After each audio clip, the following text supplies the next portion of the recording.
Hello, welcome to संस्कार plus academy. हमने 9th standard Maharashtra board के साइंस सब्जेक्ट के हमने 9th चैप्टर स्टार्ट किए थे, जिसका नाम है इन्वायरमेंटल मैनेजमेंट। मैनेजमेंट बहुत ज़रूरी है, तो हमने अभी तक उस चैप्टर के ऊपर 4 लेक्चर्स रिकॉर्ड कर लिए हैं। अगर आपने वो लेक्चर्स नहीं देखे तो अभी जाके देखिए, बहुत यूजफुल, बहुत हेल्पफुल होने वाले हैं ये। आज का जो हमारा टॉपिक है, हमने जो पिछले लेक्चर में कवर किया था, वेस्ट मैनेजमेंट। क्यों ज़रूरी है वेस्ट मैनेजमेंट? कचरे को ठिकाने लगाने के लिए क्यों ठिकाने लगा, ऐसे क्यों नहीं फेंक देना चाहिए, क्यों उसका मैनेजमेंट जरूरी है, वही आज का हमारा टॉपिक है ये। तो to prevent the environmental pollution and keep the surrounding clean, हमारा इन्वायरमेंट क्लीन हो और डिजीज फ्री हो, साफ सुथरा रहे, इसलिए सॉलिड वेस्ट मैनेजमेंट जरूरी है। अगर आप इमेजिन करिए, अगर आपके घर के सामने ही लोग कचरे फेंक रहे हैं तो आपके ऊपर क्या इम्पैक्ट गिरेगा, क्या आपके लिए अच्छा है या बुरा है ये? जल्दी से अपने आंसर कमेंट करिए। For energy as well as fertilizer production, and through that to generate a work and the employment opportunity। अगर सॉलिड मैनेजमेंट किया जाएगा तो मैनेजमेंट तो किसी अकेले की वजह से पॉसिबल नहीं है, पूरी सोसाइटी का हेल्प चाहिए। तो जब सॉलिड मैनेजमेंट होगा तो फर्टिलाइजर्स बनेंगे, फर्टिलाइजर बनाने के लिए लोगों को काम मिलेगा और एम्प्लॉयमेंट बढ़ेगा। To reduce the strain on the natural resources through the treatment of a solid waste को मैनेज करके हम क्या कर सकते हैं, जो पोल्यूशंस हो रहे हैं, पोल्यूशंस को हम क्या कर सकते हैं, कम किया जा सकता है। To improve the health and quality of life and maintain the environmental balance, लोगों का हेल्थ, लोगों की क्वालिटी ऑफ लाइफ इम्प्रूव करने के लिए वेस्ट मैनेजमेंट जरूरी है। It is the need of an art to implement solid waste management practice to avoid the possible problems due to the solid waste generated। यहाँ पे simple सा ये लिखा है कि हम सबको ये सॉलिड वेस्ट मैनेजमेंट का तरीका आना चाहिए कि एटलीस्ट हम क्या करें, हमारी वजह से तो हमारा इन्वायरमेंट खराब नहीं हो। अगर आपके अगल बगल कोई भी ऐसा दिख रहा है, कोई भी ऐसा व्यक्ति है जो दिख रहा है कि हमारे इन्वायरमेंट को गंदा कर रहा है या खराब कर रहा है, तो उसे तुरंत टोकिए कि नहीं, ऐसा नहीं करिए। अगर कोई है कि इसने कचरा फेंक दिया, आपके घर के सामने फेंक दिया, कहीं फेंक दिया, आप उसको उठा के आप उसको कहीं अच्छी जगह रख दीजिए, जहाँ से, या कचरे के गाड़ी में आप ही डाल दीजिए। आप छोटे नहीं हो जाएंगे, इससे क्या होगा, आपका इन्वायरमेंट बचेगा, आप हेल्दी रहेंगे, आपका लाइफ का जो क्वालिटी है वो अच्छा सा बना रहेगा, मेंटेन रहेगा। ये यहाँ पे लिखा है scientific and eco friendly waste management, क्या क्या होना चाहिए। तो सबसे पहला है कंपोस्टिंग होना चाहिए, उसको सड़ा के क्या कर दो, खाद बना दो। दूसरा है सेफ लैंड फिल साइट, ऐसी जगह पे लेके जाओ जहाँ पे कोई आता जाता नहीं हो, मिट्टी खोदो उसके अंदर गाड़ दो, या फिर एक जगह पे सारे कचरे को जमा करते जाओ, जिसको बोलते हैं डंप यार्ड, जिसको क्या बोलते हैं, डंपिंग यार्ड। इस डंपिंग यार्ड में क्या होता है, कचरे को जमा किया जाता है वहाँ पे। वर्मी कंपोस्टिंग में क्या होता है, उस कंपोस्ट के अंदर, अभी वर्मी कंपोस्टिंग किस में पॉसिबल है, वेट गार्बेज में पॉसिबल है।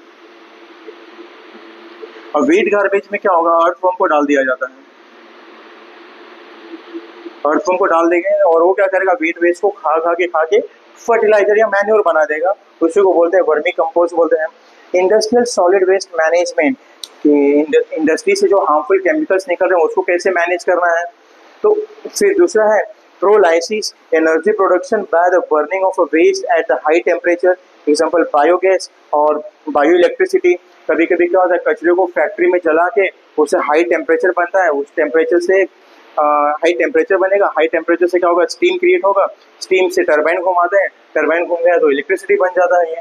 तो अलग अलग कंडीशंस हैं कि हम कैसे कैसे वेस्ट मैनेजमेंट किया जा सकता है ये। जो नेक्स्ट टॉपिक है वो है 7 principle of solid waste management. तो फर्स्ट है रीयूज, आप ये प्रिंसिपल्स बस याद रखना, reuse, refuse, recycle, rethink, reduce. Reuse क्या है, after the use material should be reuse for the some other purpose, मतलब जो भी मटेरियल आपने यूज कर लिया उसको क्या करना है, किसी अदर पर्पज के लिए यूज कर लेना चाहिए। सबसे अच्छा एग्जांपल है टायर्स का, गाड़ियों के जो टायर्स हैं, एक बार जो टेयर एंड वेयर हो जाता है उसको वापस से यूज नहीं किया जा सकता है, लेकिन आजकल कुछ ऐसे लोग हैं जो क्या करते हैं, उस टायर को वापस से मॉडिफाई करते हैं और टायर, मतलब उस टायर को यूजेबल वापस से बना लेते हैं। अगर आप उस टायर को यूज नहीं कर पा रहे हैं तो उस टायर का आप टेबल भी बना सकते हैं। यूट्यूब पे ऐसे बहुत सारी वीडियोस अवेलेबल हैं जो बताती हैं कि वेस्ट टायर से आप क्या क्या डेकोरेटिव चीजें बना सकते हो। तो आ गया रीयूज में। रिफ्यूज में मतलब क्या है कि refusal of the use of article made up from non degradable article. मतलब क्या है कि अगर जो भी चीज नॉन डिग्रेडेबल आर्टिकल से बनी है, जस्ट लाइक प्लास्टिक से बनी है, थर्मोकोल से बनी है, उसका यूज टालना चाहिए हमें। कैरी बैग, प्लास्टिक के कैरी बैग नहीं यूज करने चाहिए।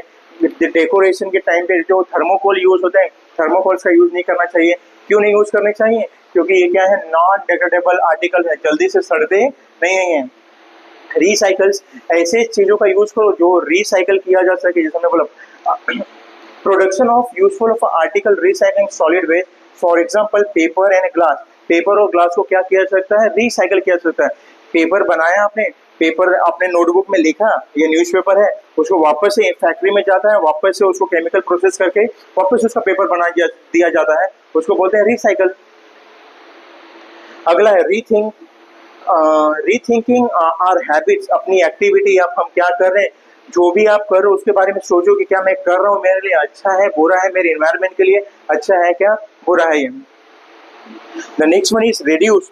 आपको क्या करना चाहिए कि जो भी आप मटेरियल यूज कर रहे हैं, जो जल्दी से सड़ते गलते नहीं है, जो एनवायरनमेंट को डैमेज करने में कॉज कर रहे हैं, उसका यूज क्या कर देना चाहिए, मिनिमाइज कर देना चाहिए, तो कम कर देना चाहिए।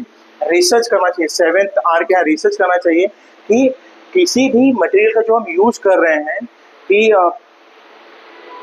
रीथिंक, मतलब ये बोल सकते रिसर्च मतलब क्या, कोई ऐसा कंडीशंस लाओ कि जैसे अभी आज तक आपको मार्केट में आजकल देखते रहेंगे कि प्लास्टिक की जगह पे पेपर बैग दिया जाता है।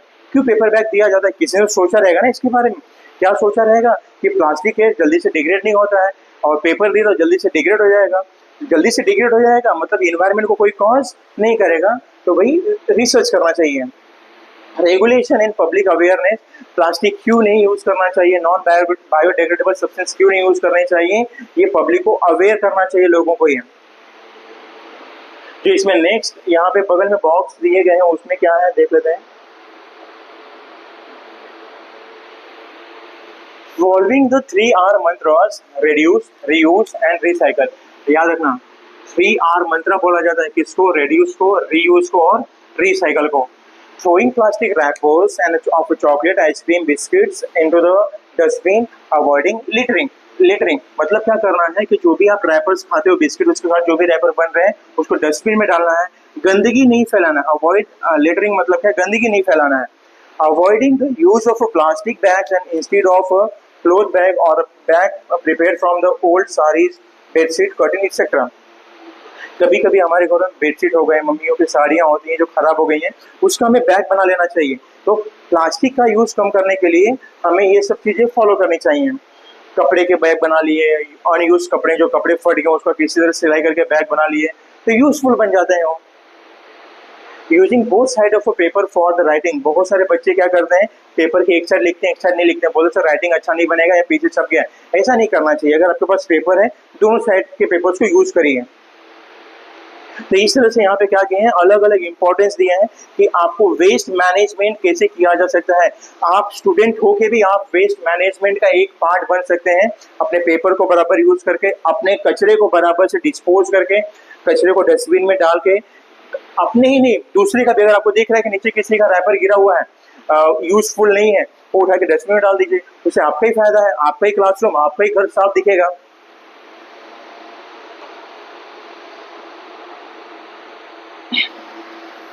यहाँ पे इस पॉइंट में लिखा है कि period required for the degradation of waste, ये बहुत इंपॉर्टेंट है कि बनाना पीलिंग, बनाने का जो छिलका होता है 3 से 4 वीक में सड़ जाता है।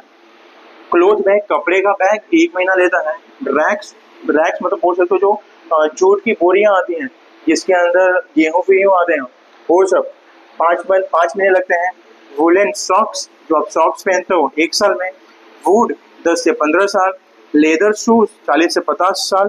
और लास्ट में देखो लिखा है थर्मोकोल, कितना, इन्फिनाइट ड्यूरेशन, कभी भी खत्म नहीं होता है ये।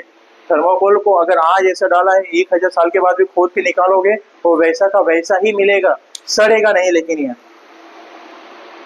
if the time required for the degradation of a solid waste generated around us is long, it seriously affect the environment। obvious है, अगर कोई भी अगर solid waste सड़ने के लिए या डिग्रेड होने के लिए अगर इतना लंबा समय ले रहा है तो ऑब्वियस है हमारे इन्वायरमेंट के ऊपर कुछ ना कुछ इफेक्ट गिरेगा। ह्यूमन एक्टिविटीज में या ह्यूमन इन्वेंशन में प्लास्टिक को सबसे बड़ा इन्वेंशन माना जाता है।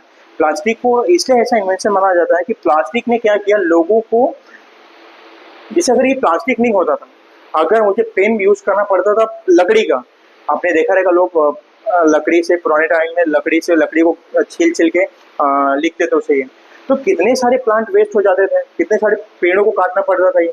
लेकिन प्लास्टिक ने क्या किया, उस पेन का जगह ले लिया और इसको बार बार हम क्या कर पा रहे हैं, रीयूज कर पा रहे हैं। लेकिन इसका साइड इफेक्ट तब पता चला लोगों को कि जब इसका नंबर दिन पे दिन बढ़ते गए, जब इसका नंबर दिन पे, जैसे एक एग्जांपल हो लो प्लास्टिक का बॉटल, मैं अगर मेरी आदत है मैं रोज एक प्लास्टिक की बॉटल से पानी पी रहा हूँ, मैं प्लास्टिक की बॉटल खरीदा फेंका, तो एक समय ऐसा आएगा कि दुनिया भर का प्लास्टिक का बॉटल जमा हो जाएगा। और हमें ये पता है कि जो थर्माकोल है या प्लास्टिक के मटेरियल्स हैं जल्दी से सड़ते नहीं हैं, लाखों साल करोड़ों साल लग जाएंगे इसको सड़ने के लिए। तब तक तो पता नहीं कितने तरीके से ये हमारे एनवायरनमेंट को डैमेज कर चुका होगा या अफेक्ट कर चुका होगा ये। तो जो प्लास्टिक है उसको ऐसा बोला जाता है कि सबसे यूजफुल और सबसे हार्मफुल इन्वेंशन माना जाता है प्लास्टिक। फिगर 9.5 ए बेलो, 9.5 ए दिया है डायग्राम में कहीं पे, यहाँ पे दिए 9.5 ए। ये बता रहा है कि जो भी हम हैं या हम एक दूसरे का देख के ही सीखते हैं कि अगर जैसे मैं एज अ पेरेंट्स या मैं एज अ टीचर मैं क्या करूं, मैं कुछ खाऊं और कहीं पे भी फेंक दूं मैं, तो मेरे स्टूडेंट्स क्या सीखेंगे, वो भी सीखेंगे ना, यार मेरे सर तो ऐसा करें हम भी वैसा करें। लेकिन मैंने एक सीखा कि नहीं, मैं कुछ भी खा रहा हूँ उसको जेब में डाल लिया, बैग में डाल लिया, जब मुझे प्रॉपर जगह मिला, कचरा डस्टबिन दिखा या कचरा फेंकने का जगह दिखा, मैं वहां पे डाल दिया, बराबर से डंप कर दिया मैं। तो लोग भी ये सीखेंगे। ये तो यहाँ पे यही बताया जा रहा है कि इस बच्चों को सिखाना चाहिए कि ड्राई वेस्ट क्या है, वेट वेस्ट क्या है, और हर एक वेस्ट का अलग अलग कैटेगरी बनाना चाहिए कि पेपर को अलग डालो, ग्लास को अलग में डालो, मेटल अलग में डालना चाहिए, प्लास्टिक अलग में रहना चाहिए। इससे पॉसिबिलिटी ये बढ़ता है कि जो सेपरेशन है, सेपरेशन में इजीनेस हो जाता है।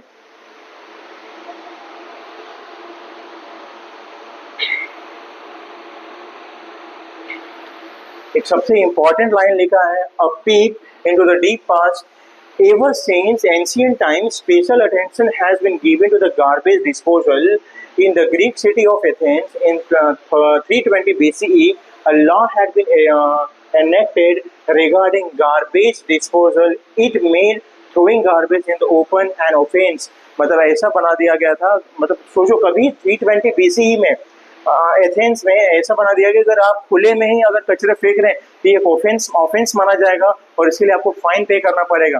लेकिन हमारे यहाँ पे क्या है, ऐसा नहीं है। अगर गवर्नमेंट ने 200 का फाइन लगाया है तो किसी एम्प्लॉय ने अगर पकड़ा भी कि हाँ ये कचरा फेंक रहा है, उसे 100-50 में लेके मान जाते हैं, तो रिसिट नहीं बनाऊंगा, 200 की जगह पे 100 मैं को छोड़ दूंगा, उससे उनका मन और बढ़ता जाता है। अगर रूल्स बनाया है, फाइन मारना है, प्रॉपर मारिए ताकि उसको सबक मिले कि नहीं आइंदा से खुले में कचरे नहीं फेंकूंगा मैं। नेक्स्ट हमारा जो टॉपिक होने वाला है डिजास्टर मैनेजमेंट। डिजास्टर मैनेजमेंट मतलब क्या होता है? अब डिजास्टर होता क्या है?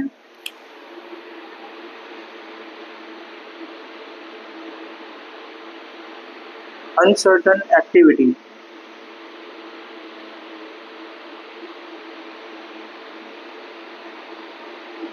इन द एनवायरमेंट, जो अचानक से अनसर्टन एक्टिविटी हो गई एनवायरमेंट में, उसको क्या बोलते हो? डिजास्टर बोलते हो। Various natural disasters like thunderbolt, lightning, flood, fire, and man-made disaster like accidents, bomb explosion, chemical accident in the industries, stampede मतलब होता है भगदड़ मच जाना, mass gathering, riots, etc. Around us from time to time, they causes a large scale damage to the life and property. मतलब जब भी कोई natural calamities होता है, जब भी कोई डिजास्टर आता है तो हमेशा लॉसेस होते हैं। क्या होगा? लॉस होगा। और ये लॉस किसका होगा? दो चीजों का, लाइफ का और प्रॉपर्टी का। जब भी डिजास्टर आएगा तो किसका लॉस होगा? लाइफ का और प्रॉपर्टी का। अब लाइफ का और प्रॉपर्टी का लॉस नहीं हो इसलिए डिजास्टर मैनेजमेंट भी बहुत जरूरी है। देखते हैं आगे के पार्ट में। अभी तक हमने देखा कि ड्राई वेस्ट क्या होता है, मैनेजमेंट क्यों जरूरी है। हमने 7 प्रिंसिपल्स देखे, 7 प्रिंसिपल देखे, 7 आर मंत्रास देखे, कि क्यों ज़रूरी है, क्यों वेस्ट मैनेजमेंट सीखना ज़रूरी है और डिजास्टर मैनेजमेंट क्या क्या होता है। तो अगर आपको इस लेक्चर में कोई भी अगर डाउट आया है तो अपने टॉपिक्स कमेंट कर दीजिए, हम आपके प्रॉब्लम्स रिजॉल्व करने का ट्राई करेंगे। आई होप आपको वीडियो अच्छी लग रही है। जल्दी से लाइक करें, शेयर करें और सब्सक्राइब करें। Thank you for watching. मिलते हैं नेक्स्ट पार्ट में।